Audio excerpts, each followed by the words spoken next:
지난주 하나님께서 우리를 치료하시는 하나님임을 우리가 은혜를 나누었습니다. 하나님은 우리를 죽이시는 분이 아니라 하나님은 우리를 살리시는 분이시고 하나님은 우리를 치료하시는 분이십니다. 마라의 썸물을 단물로 치료하셨을 뿐만 아니라 온갖 죄와 욕망에 묶여있는 우리를 하나님께서 치료하시고 우리를 살리십니다. 광야는 하나님의 임재와 하나님의 부재가 혼재된 곳입니다. 온 세상이 하나님의 임재로 가득 차 있습니다.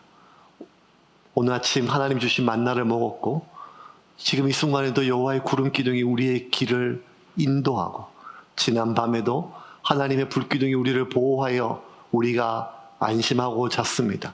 하지만 그럼에도 불구하고 광야는 거친 곳이며 광야는 고된 곳이며 광야는 아픈 곳입니다. 그러하기에 온 세상 천지가 하나님의 임재의 증거로 가득한다 할지라도 너무 추우면 죽을 것 같고 너무 목마르면 죽을 것 같으며 또 적들이 쳐들어오면 죽을 것 같은 이 두려움 속에 우리는 하나님의 임재에 대한 증거보다는 하나님이 우리와 함께하지 않는 것 같은 부재의 증거에 집착하게 됩니다. 하나님께서 단호하게 말씀하십니다.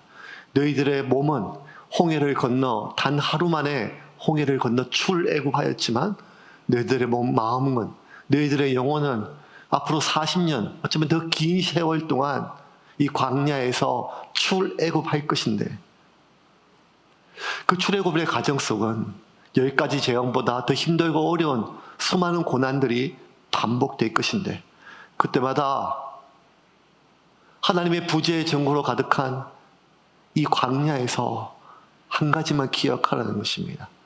나는 죽이는 하나님이 아니라 살리는 하나님이다. 나는 치료하는 하나님이다. 그 한 가지를 이스라엘에게 각인시켜 주시기를 원하셨습니다. 그 뒤로 하나님은 이스라엘을 이제 마라에서 겨우 10km 떨어진 엘리메로 인도하셨습니다. 엘림은 물이 많은 곳이었습니다. 엘림은 물이 풍부한 곳이었고 물이 달았습니다.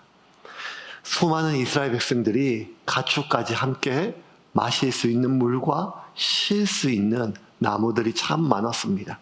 홍해를 건너고 사흘 동안 죽기 살기로 물을 찾아 헤맸던 그들의 고단한 몸을 그리고 이러다 다 죽을 수 있을 것 같은 불안감을 그 고단한 마음을 쉴 수 있기에 충분한 곳입니다. 그 엘림에서 한참을 좀 쉬었습니다. 그리고 나서 하나님은 이들을 또 다시 광야로 내모십니다. 1절 말씀 같이 읽겠습니다. 이스라엘 자손의 온 회중이 엘림에서 떠나 엘림과 시내산 사이에 있는 신광야에 이르니 애굽에서 나온 후 둘째 달 15일이라. 자, 또 광야입니다. 이 거친 광야로 그들을 모시는데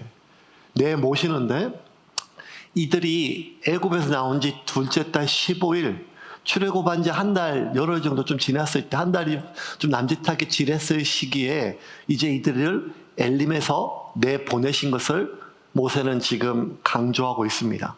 그 신광야가 지금 어디에 있는지도 기록했지만 더 중요한 것은 모세가 지금 강조점을 두고 있는 것이 하나님이 엘림에서 이들을 다시 광야로 내모신 시점이 어디냐. 출애굽한 이후에 한 달 좀 난짓하게 지난 시기라는 것입니다. 그러면 이 시기가 어떤 시기인가 하면 그들이 출애굽할 때 가져왔던 양식이 다 떨어졌을 시기라는 거예요. 이스라엘 백성들이 계속해서 지금 물이 없어서 원망하고 또 뭐 다 원망하지만 이제 광야로 가서 이곳에서 또 하나님을 원망하게 됩니다. 광야는 제가 초두에 말씀하신 것처럼 하나님의 임재와 하나님의 부재가 혼재되어 있기 때문에 참 고통스럽습니다. 그리고 또 하나 하나님의 부재를 우리가 체감하기에 너무 쉽게 삶의 환경이 너무 척박합니다. 생존의 문제가 어렵습니다. 좀 더 좀 불편하고 좀 덥고 춥고 척박하고 이런 걸 넘어서 생존 자체가 안 되는 땅입니다. 마실 물이 없고 먹을 것이 없는 생존이 어려운 땅입니다. 근데 하나님은 자꾸만 이들을 광야로 내모세요. 출애굽을 할 때, 애굽을 떠날 때 하나님이 이들에게 준 약속은 하나였어요. 가나안으로 너희들을 인도할 것이다. 그 가나안 땅은 젖과 꿀이 흐른다는 것입니다. 메마르지 않고 풍요롭고 그리고 마시기에 먹기에 부족함이 없는 넘치는 땅이라는 거예요. 그 약속을 믿고 나왔는데 하나님이 인도하시는 가나안으로 가는 여정은 젖은커녕 아무것도 없어요. 꿀은커녕 아무것도 없습니다. 말라가고 굶어 죽어가고 있습니다. 이들이 40여 년 동안 어쩌면 마음의 출애굽하기 동안 애굽에서 10가지 재앙처럼 수많은 고난들이 이들의 마음의 출애굽을 도울 것인데 그 출애굽 과정 가운데 얼마나 많은 고난들과 그리고 고난 속에 이들이 원망하게 될까요? 아니나 다를까 이들은 엘림에서 떠나자마자 바로 또 하나님을 원망하기 시작합니다. 2절과 3절입니다. 같이 읽겠습니다. 이스라엘 자손 온 회중이 그 광야에서 모세와 아론을 원망하여 이스라엘 자손이 그들에게 이르되 우리가 애굽 땅에서 고기 가마 곁에 앉아 있던 때와 떡을 배불리 먹던 때에 여호와의 손에 죽었더라면 좋았을 것을 너희가 이 광야로 우리를 인도해 내어 이 온 회중이 줄여 죽게 하는도다. 모세와 아론을 향한 원망이지만 그것은 하나님을 향한 원망이에요. 계속 똑같은 패턴입니다. 홍해를 건넜을 때도 마찬가지고 마라의 물을 그 광야에서 3일 동안 물을 찾았을 때도 그리고 그 마라에서 물이 써서 마실 수 없게 되었을 때도 똑같은 패턴입니다. 근데 이제는 목마른 게 아니라 먹을 것이 떨어졌다고 배고프다고 똑같이 하나님을 원망합니다. 이런 원망 속에 하나님이 어떻게 반응하셨을까요? 우리가 흔히 알기로 출애굽기에 있는 수많은 원망 때문에 이들이 죽었습니다. 그런데 이렇게 반복적으로 하나님에 대해서 원망하고 차라리 죽었으면 좋겠다. 그때 왜 우리를 끌고 나와서 하나님 왜 우리를 끌고 나와서 이렇게 하십니까? 하는 이 원망 속에 하나님이 어떻게 반응하셨을까요? 4절부터 7절까지 같이 읽겠습니다. 그때에 여호와께서 모세에게 이르시되 보라 내가 너희를 위하여 하늘에서 양식을 비같이 내리리니 백성이 나가서 일용할 것을 날마다 거둘 것이라 이같이 하여 그들이 내 율법을 준행하나 아니하나 내가 시험하리라. 여섯째 날에는 그들이 그 거둔 것을 준비할지니 날마다 거둔 것 갑절이 되리라. 모세와 아론이 온 이스라엘 자손에게 이르되 저녁이 되면 너희가 여호와께서 너희를 애굽 땅에서 인도하여 내셨음을 알 것이요 아침에는 너희가 여호와의 영광을 보리니 이는 여호와께서 너희가 자기를 향하여 원망함을 들으셨음이라. 우리가 누구이기에 너희가 우리에게 대하여 원망하느냐. 하나님이 어떻게 반응하시는가 하면 원망하고 또 불평하고 또 하나님을 향하여 그 온갖 악한 마음을 뿜어내는 이 사람들을 향해서 징계하고 이들을 심판하는 것이 아니라 그냥 이들을 먹이십니다. 더 정확하게 하면 원망에 응답하십니다. 마치 기도에 응답하듯이. 무엇으로? 원망의 내용을 그대로 응답해 주십니다. 배고프다고 하면 하나님께서 먹이십니다. 목마르다고 하면 마시게 하십니다. 이게 참 어려운 문제예요. 분명한 것은 여러분, 이스라엘 백성들의 원망과 불평은 굉장히 심각한 문제입니다. 그리고 실제로 출애굽하였던 200만 명에 가까운 사람들 중에 여호수아와 갈렙 두 사람을 빼외 거의 200만 명의 전체는 원망과 불평 때문에 죽었습니다. 광야에서. 그런데 이 원망과 불평에 대한 하나님의 반응은 시내산 이전과 시내산 이후로 완전히 달라져요. 시내산에서 하나님과 언약을 맺어요. 이제 이스라엘 백성들은 마치 신랑과 남자와 여자가 서로 결혼식에서 혼인 서약을 하잖아요. 그래서 법적으로 부부가 돼요. 부부의 대의와 정절을 지키고 서로 사랑하고 아낄 것을 서약함으로 계약을 맺고, 이렇게 서약이라는 것은 둘 중에 하나가 부부의 대의와 정절을 어기면 이혼할 수 있고 갈라설 수 있다는 얘기입니다. 그런 것처럼 하나님과 히브리 이 노예들과 계약을 맺어요. 자, 지금부터 나는 너희들의 하나님이 되고 너희는 내 백성이 되겠다. 이것을 하나님이 직접 손으로 쓴 글씨로, 십계명으로, 수많은 법률로 하나님께서 언약을 맺으시고 하나님의 자녀가 되는 사건이 시내산이에요.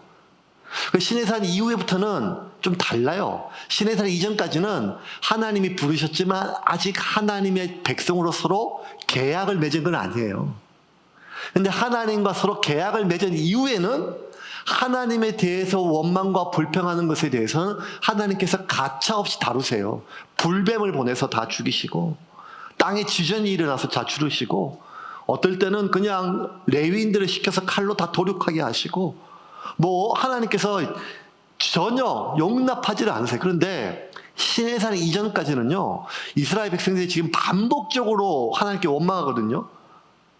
홍해 앞에서 애국 군대가 쳐들어왔을 때 우리 다 죽었다 하고 하나님 원망하고, 홍해 쩍 갈라진 뒤에는 그 술 광야에서 물을 구하지 못해서 또 원망하고, 마라에서는 이 물이 써서 먹지 못한다고 또 원망하고, 그리고 지금 이번에 또 신광야에서는 이제는 목이 아니라 물이 아니라 먹을 게 떨어졌다고 하나님 원망하고, 좀 뒤에 나오는 이제 다음 장에 나오는 마사에서는요, 또 물이 없어서 반석에서 모세가 돌을 치는데 그때 또 물이 없다고 또 원망합니다. 똑같이 뭔가 자신에게 결핍이 있을 때마다 그 원망이 돌을 지나쳐요. 근데 하나님은 이들을 징계하지 않으세요.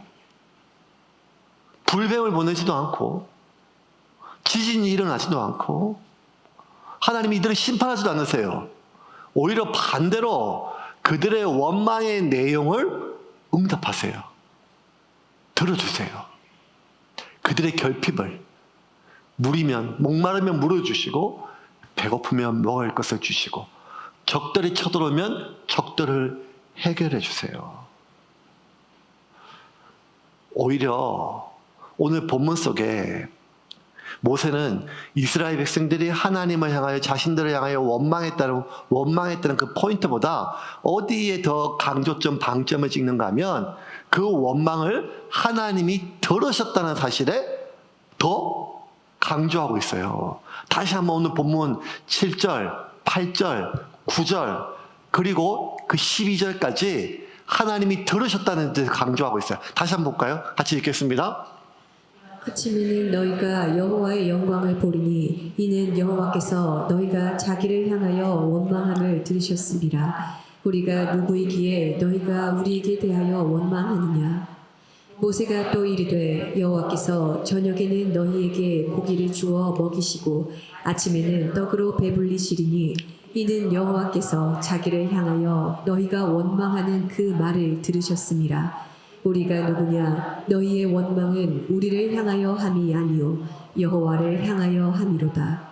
모세가 또 아론에게 이르되 이스라엘 자손의 온 회중에게 말하기를 여호와께 가까이 나아오라. 여호와께서 너희의 원망함을 들으셨느니라 하라. 내가 이스라엘 자손의 원망함을 들었노라. 그들에게 말하여 이르기를 너희가 해질 때에는 고기를 먹고 아침에는 떡으로 배부르리니 내가 여호와 너희의 하나님인 줄 알리라 하라 하시니라. 아니 보통 하나님 들으셨다고 끝나거든요. 근데 반복적으로 4번 연속으로 내가 들었다. 그럼 일반적으로 이 본문은 그냥 이렇게 설교하면 되게 편해요. 하나님 우리의 원망을 들으신다. 조심해라. 원망하면 큰일 난다. 그리고 모세나 아론에게 원망하면 하나님께 원망하는 거다. 그러니까 목사한테 원망하면 조심해라. 큰일 난다. 하나님이 들으신다. 저도 이렇게 설교하고 싶은 마음이 간절합니다. 그런데 그렇게 치기에는 그 뒤에 하나님이 이렇게 들으셨다고 하면 그 다음에 하나님이 이들을 징계하는 게 맞잖아요. 조심해. 하나님 불뱀을 보내실 거야. 하나님이 치실 거야. 근데 그게 아니라 이렇게 원망을 들으셨는데 그 뒤에는 그래서 하나님이 그들을 먹이셨어요.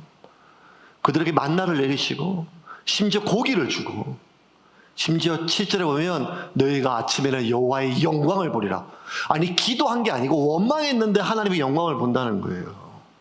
아니 왜 그럴까요? 왜 그럴까요?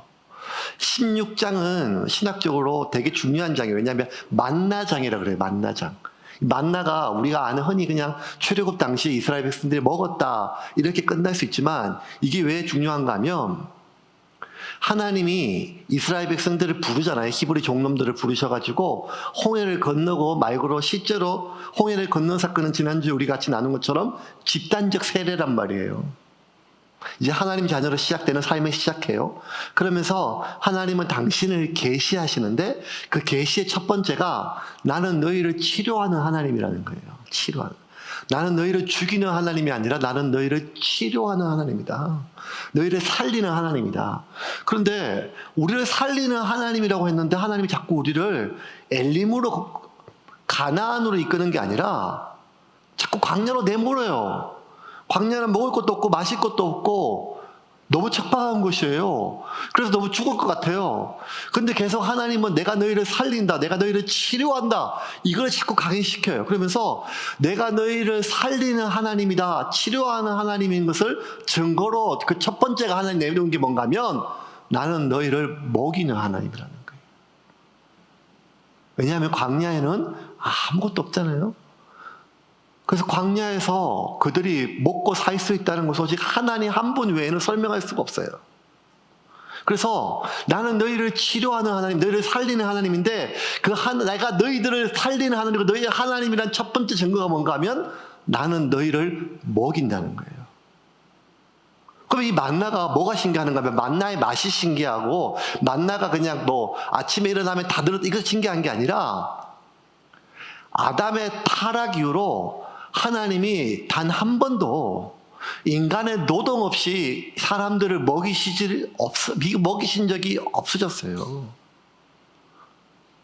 성경에서 하나님이 그냥 하나님을 믿든 안 믿든 하나님께 신실하든 신실하지 않든지 간에 하나님이 모든 불특정 다수의 사람을 먹이신 사건이 두 공간인데 하나가 어딘가 하면 에덴 동산이에요. 사시사철 먹을 게 충만했고 아담이 일하지 않아도 먹었어요. 굶지 않았으니까요. 근데 아이러니하게도 또 한 군데가 어딘가 하면 먹을 것이 하나도 없는 에덴 동산과 전혀 다른 광야예요. 광야에서. 그런데 에덴 동산에서 아담이 범죄했기 때문에 하나님께서 명확하게 아담 이후로 태어난 모든 인간 하나님께서 형벌로 주셨어요. 그게 뭔가 하면 이제 너희들은 죽을 때까지 땀 흘려 일하지 않으면 이 땅은 너희들에게 곡식과 소산을 내지 않을 것이다. 지금까지는 너희가 아무것도 하지 않아도 이 땅이 저주받지 않았기 때문에 땅은 너희들에게 먹을 것과 마실 것과 모든 것들을 부족함 없이 내었는데 이제 너희의 타락은 너희 인간의 타락뿐만 아니라 이 모든 세상의 타락이기 때문에 땅은 이제 너희들에게 가시나무와 엉겅퀴와 가시떨기밖에 내지 않을 것이다. 그래서 죽을 때까지 너희들은 노동을 해야 땀을 흘려야 이 땅으로부터 소산물을 얻을 것이다. 이게 대명제였어요. 그런데 아담 이후로 이 하나님의 명제가 깨진 적이 없었는데 유일하게 이 40년 동안 광야에서만 하나님께서 이걸 깨시고 만나로 그들을 먹이셨어요. 아무 노동도 하지 않았어요. 아무 일도 하지 않았어요. 땀도 흘리지 않았어요. 그냥 자고 일어나면 온 대지에 만나가 그냥 깔렸어요. 왜? 하나님이 단 하나를 계시했어요. 그게 뭔가 하면 나는 너희를 먹이는 하나님이라는 거예요. 이제 나를 믿지 않고 나를 인정하지 않는 불신자들은 상관이 없고 이제 너희가 나의 자녀가 되는 순간 너희의 먹고 사는 문제는 너희의 문제가 아니라 나의 문제라는 거예요. 그러면 나는 너희를 먹이겠다는 거예요. 먹일 뿐만 아니라 내가 너희들을 입히겠다는 거예요. 앞으로 40년 동안 광야에서 그 어떤 사람도 누구도 옷이 없어서 얼어 죽는 사람은 없을 것이다.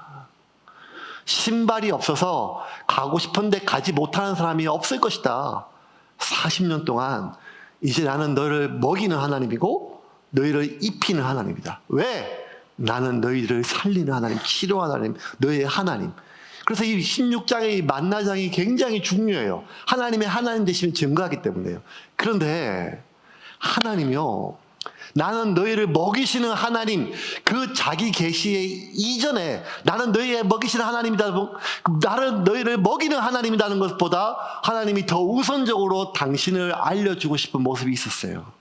그게 뭔가 하면 나는 너희의 말을 듣는 하나님이라는 거예요. 너희의 말을 듣는 하나님이라는 거예요. 그 말이 나를 향한 원망이라 할지라도, 그 원망이라도 나를 향한다면 나는 그 말을 단어 하나, 토시 하나 놓치지 않고 듣겠다는 거예요. 그래서 내가 다 기록했다가 벌 주기 위함이 아니라 너희의 입에서 나오는 그 어떤 말이라도 땅에 하나도, 그것이 원망과 불평이라 할지라도 욕지거리라 할지라도 나를 향하여 너희 입에서 나오는 그 말 한마디도 나는 놓치지 않고 듣겠다는 거예요. 그러니 하나님을 향한 원망이 아니라 하나님을 향한 그 어떠한 기도라도 하나님이 놓치실 리가 없다는 거예요. 나는 귀를 기울이고 너희의 말을 듣겠다는 거예요. 그래서 여러분, 하나님을 향하여 가장 심각한 문제는 하나님을 향하여 원망하고 불평하는 것이 아니라 하나님을 향하여 아무런 반응이 없는 거예요. 왜? 하나님을 없는 사람 취급, 없는 존재 취급하는 것 때문에. 여러분, 어떤 관계가 있어요. 부부든지 뭐 가족이든지 뭐든지 형제가. 제일 심각한 것은 어떤 건가 하면 만나면 싸우고 이게 아니에요. 그것도 뭐 좋은 건 아니겠죠. 근데 서로 없는 사람 취급하는 거. 같은 집에 있는데 남편은 아내를, 아내는 남편을, 같은 공간에 있는데 마치 없는 사람. 한 TV 프로에 그 드라마인데 어떤 여자애가 학교 가기 싫어해요. 그래서 물어봤어요. 너 왜 학교 안 가려고 그래? 그러니까 애가 뜻밖의 대답이에요. 학교만 가면 초능력이 생겨서 자기 학교 안 간대요. 이게 또 무슨 말이지? 이게 또 이게 하는 말이. 또 무슨 초능력이 생긴다고 그래? 그랬더니만 자기가 학교만 가면 투명 인간이 되는 능력이 생긴대. 아무도 자기한테 말을 안 한대요. 아무도 자기를 아는 체 안 한대요. 학교만 가면 사람들의 눈에 제가 안 보인대요. 친구들의 눈에도 안 보이고 선생님의 눈에도 안 보이고. 그래서 오늘 내가 학교에 안 가도 아무도 내가 안 온 줄을 모를 것 같대요. 그 드라마에 나오는 건 대사인데, 작가가 쓴 대사인데도 왜 이렇게 마음이 아리죠? 학교만 그래요. 교회에 왔는데도 투명인간처럼 느껴질 때가 있어요. 집에 왔는데도요. 투명인간처럼 느껴질 때가 있어요. 하나님 함께 하시거든요. 그런데 화가 나도 하나님께 아무런 반응이 없어요. 하나님은 이제 원망의 대상도 되지 않을 때라는 거예요. 여러분, 하나님은 우리에게 하나님 자신을 내어주기를 원하세요. 하나님이 우리를 먹이시는 이유는, 하나님이 우리를 입히시는 이유는 하나님이 우리에게 먹을 것을 주고 입을 것을 준다는 것을 넘어 하나님 당신을 주기를 원하신다는 거예요. 근데 때로는 우리는 하나님보다 하나님이 주시는 먹을 것이, 우리를 입히시는 그 입을 것이 더 필요할 때가 많죠. 왜 우리는 하나님을 자꾸 없는 사람 취급할까요?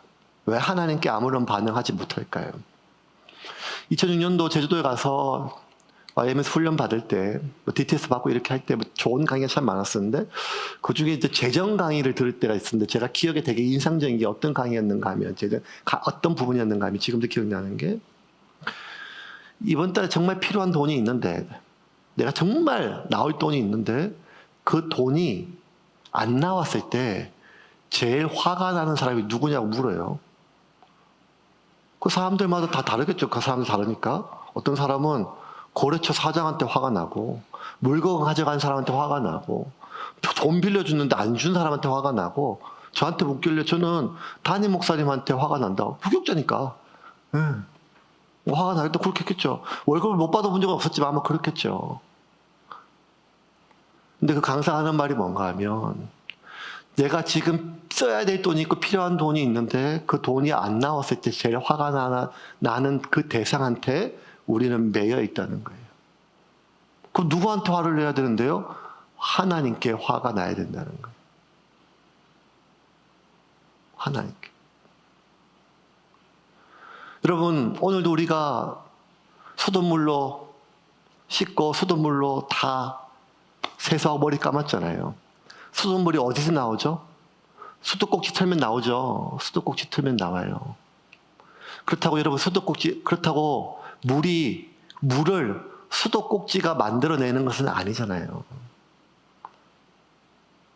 부산 시민들을 먹으려면 낙동강이잖아요. 낙동강에서 물이 여기까지 연결되고 수도꼭지는 마지막에 물이 나오는 통로일 뿐이라는 것이죠.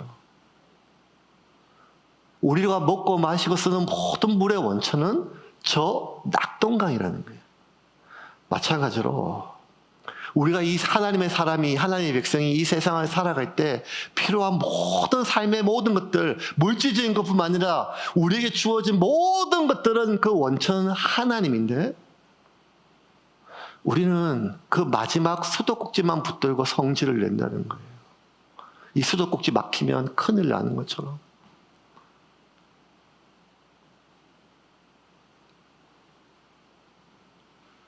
그러면 왜 자꾸 우리는 이렇게 하나님께 아무런 반응하지 못할까요?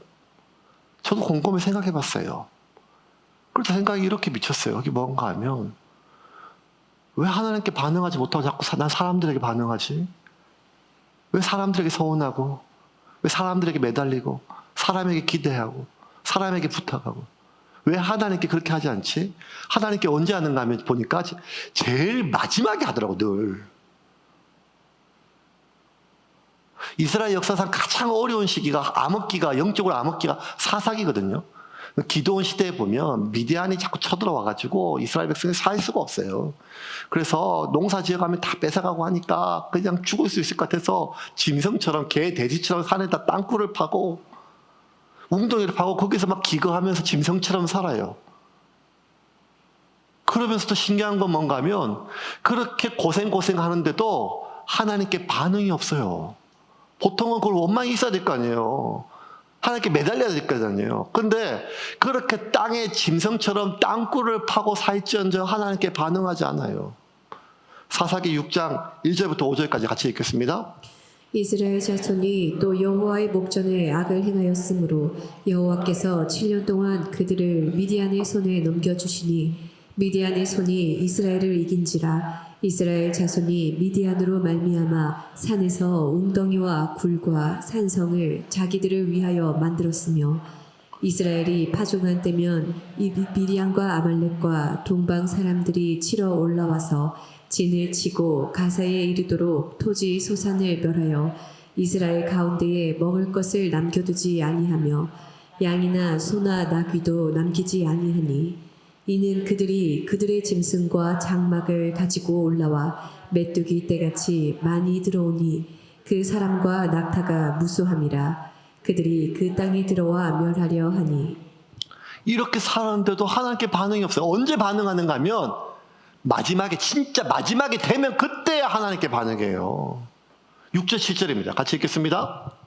이스라엘이 미디안으로 말미암아 궁핍함이 심한지라. 이에 이스라엘 자손이 여호와께 부르짖었더라. 이스라엘 자손이 미디안으로 말미암아 여호와께 부르짖었으므로. 언제 부르짖는가 하면 궁핍할 때가 아니라 궁핍함이 완전히 심해져서 더 이상 견딜 수 없을 때 그때 부르짖어요. 그 전까지 어디에 하는가 하면 사람한테 부탁해요. 사람한테 부르짖어요. 근데 언제 하나님께 부르짖는가 하면 이제 사람의 손이 안 된다고 생각하면 하나님 그때세요. 왜 이렇게 됐을까요? 그 이유에 대해서 하나님께서 사자를 보내서 이제 이스라엘이 부르짖으면 하나님은 언제든 사사기는요 공식 같아요. 이스라엘이 범죄하잖아요. 그러면 하나님이 이방 민족을 막대기로 쓰세요. 고생해요. 그럼 그 다음에 이스라엘 부르짖어요. 부르짖으면 꼭 사사가 와서 이스라엘을 구해줘요. 좀 지나고 나면 또 타락해요. 그러면 또 하나님께서 막대기를 써서 치세요, 이방 민족을. 그러면 또 하나님께 부르짖어요. 그러면 또 하나님께서 그들을 위해서 사사를 보내서 구해줘요. 이게 10번 반복되거든요. 공식에 부르짖으면 하나님이 구해주신다. 그런데 언제 부르짖는가 하면 궁핍함이 심해졌을 때, 상황이 심히 악해졌을 때, 그 전까지 하나님이 생각이 잘 안 나요. 생각이 잘 안 나는 게 아니라 일단 우리는 본능적으로 이스라엘 보는 게 아니라 저도 그런 것 같아요. 보니까 사역한 지 이제 21살 때부터 사역했으니까 31년째 사역했잖아요. 사역 초창기 때 그 수영육의 목사님, 전필도 목사의 설교 듣고 은혜를 많이 받았어요. 설교가 내용이 그렇게 막 깊이 있는 내용이라보다는 그 전필도 목사님 설교에서 어떤 전해지는 어떤 그런 강한 확신이 있거든요. 그 내용이 뭐였는가 하면 목사님은 평생 살면서 무슨 일이 생기면 그 사람 붙들거나 전화하지 않고 그냥 기도하셨대요. 이게 얼마나 어려운지 모르거든요. 그 기도하면 다 해결이 된대요. 아니, 그 목사로서 할 수 있는 설교잖아요. 당연한 말이잖아요. 기도하면 다 됩니다. 근데 이걸 너무 쉽게 그냥 일반 그냥 대화처럼 그냥 설교하세요. 기도하면 다 됩니다. 사람 붙들지 말고. 너무 쉽습니다. 속 뒤집어지는 소리를 하세요. 너무 쉽습니다. 기도하면 다 됩니다. 제가 그걸 가슴에 듣고 나도 그렇게 해야겠지, 그렇게 해야지 하고 수없이 되뇌이는데 무슨 일이 생기면 제일 먼저 뭐 하는 건 전화 붙들어줘요. 나 당신 좋아합니다. 나 당신 필요합니다.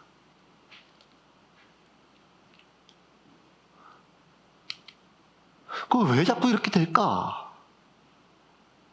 아니, 이스라엘 백성이라고 기도 안 했겠어요? 적들이 쳐들어 다 가져가는데요. 우리가 10원 한 장만 손해봐도 화가 나는데 평생 1년 내내 농사 지은 거 다 홀라당 뺏어가는 거 얼마나 억장이 무너져요. 왜 화가 안 나요? 근데 왜 그렇게 하나님께 반응하지 않는가 하면 오히려 반대예요. 아무리 기도해도 하나님이 반응이 없어서 그래요. 기도원에게 천사가 나타나서 이렇게 얘기해요. 큰 용사여 일어나라. 여호와께서 너와 함께 하시니 이렇게 얘기해요. 그때 기도원이 화딱지가 나서 이렇게 얘기해요. 막 소리쳐. 천사인데 성질을 내면서 여호와가 함께 하시는 거 참, 우리 꼬라지를 보고도 그런 말 하냐. 지금 적들이 쳐들어올까 봐 큰 포도주철 안에 겨우 숨어가지고 한 줌도 안 되는 그날 양식을 그냥 지금 껍질 까서 먹고 죽으려고 하는 기도원에게 놀리는 것처럼 들렸는 모양이에요. 12절 13절 같이 읽겠습니다. 여호와의 사자가 기드온에게 나타나 이르되 큰 용사여 여호와께서 너와 함께 계시도다 하매 기드온이 그에게 대답하되 오 나의 주여 여호와께서 우리와 함께 계시면 어찌하여 이 모든 일이 우리에게 일어났나이까. 또 우리 조상들이 일찍이 우리에게 이르기를 여호와께서 우리를 애굽에서 올라오게 하신 것이 아니냐 한 그 모든 이적이 어디 있나이까. 이제 여호와께서 우리를 버리사 미디안의 손에 우리를 넘겨주셨나이다 하니. 여호와께서 우리를 버리사라는 거예요. 버렸다는 거예요.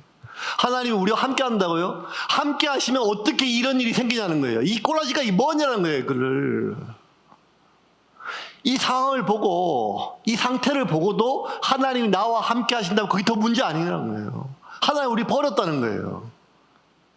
이 막 분노, 여기서 이들이 하나님께 기도했는데 얼마나 하나님께 부르짖었는데 하나님이 응답하지 않았음에 대해서, 아니 하나님이 아무런 반응이 없었음에 분노하는 게 느껴져요. 우리가 보통 하나님의 응답이라고 하면, 기도의 응답이라고 두 가지, 하나 뭔가 하면 기도 내용의 해결이에요. 문제가 해결되든지 아니면 필요가 채워지든지, 그게 응답이든지, 아니면 상황이 변화되지 않는다 할지라도 기도할 때 우리의 마음속에 하나님 위로해 주는 거예요. 내가 안다, 니야. 내가 지금 네 말 듣고 있다. 기다려라. 네가 지금 이해할 수 없지만 나의 때가 있다. 그럼 우리 또 견디거든요. 그런데 상황이 해결되는 것도 아니고 기도를 해도 맨날 첫날 혼잣말 같아요. 우리가 언제 쌍방 대화하는 것처럼 하나님과 기도해 본 적이 있어요? 맨날 일방통행 같아요. 일방통행. 물론 우리 중에는 어떤 분들은 기도할 때마다 하나님이 응답하시고 예배 드릴 때마다 막 찬양할 때마다 좋아하는 분들이 있어요. 하지만 우리들 대부분은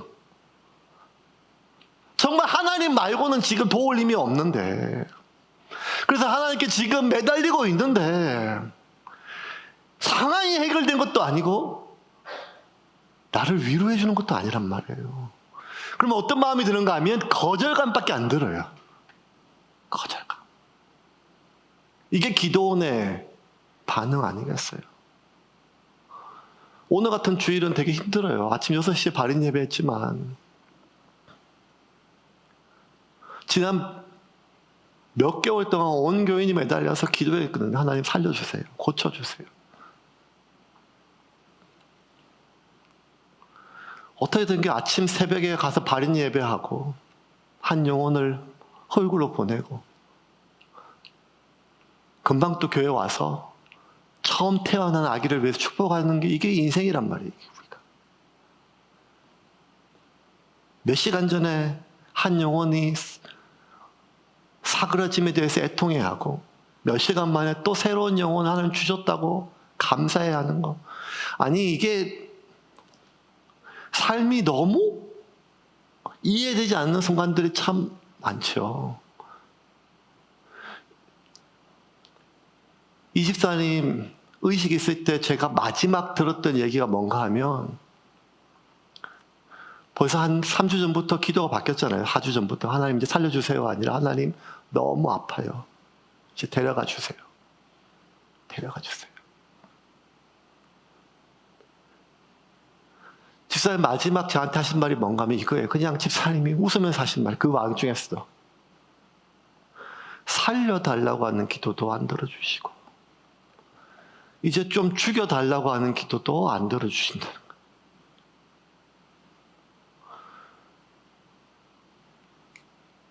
아니 하나님 좀 살려주시고 치료하시고 설교할 때 하나님 하셨습니다 하고 이렇게 기도하면 얼마나 좋아요. 온 교인이. 그냥 기도를 해도 안 해도 아무런 의미가 없어 보이는 이 기도. 왜? 상황이 해결되거나 문제가 없어지는 것도 아니고, 그렇다고 내가 위로받는 것도 아니고, 하나님의 임재를 내가 강하게 경험하는 것도 아니라면, 그렇게 내가 기도해도 하나님이 반응이 없으시놓고 왜 우리가 하나님께 반응하지 않는다고 또 이렇게 말씀하실까 하는 답답함이 들잖아요. 그게 저의 마음이고, 어쩌면 광야에 죽었던 200만 명의 이스라엘의 마음일 수 있다는 거예요. 그런데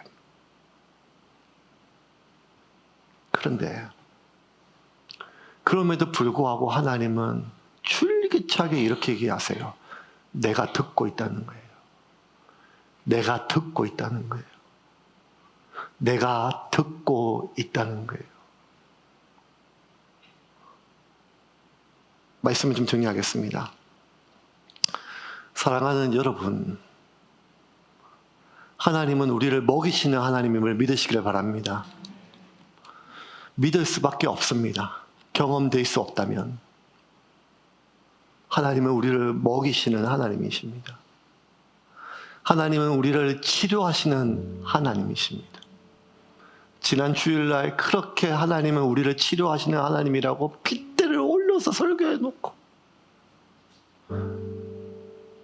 생명을 거둬가시는 이번 주 하나님을 또 만났습니다. 하나님의 섭리를 알 수가 없어요. 하나님이 하시는 일의 시종을 우리가 짐작할 수가 없어요. 이런 우리의 마음을 하나님은 아세요.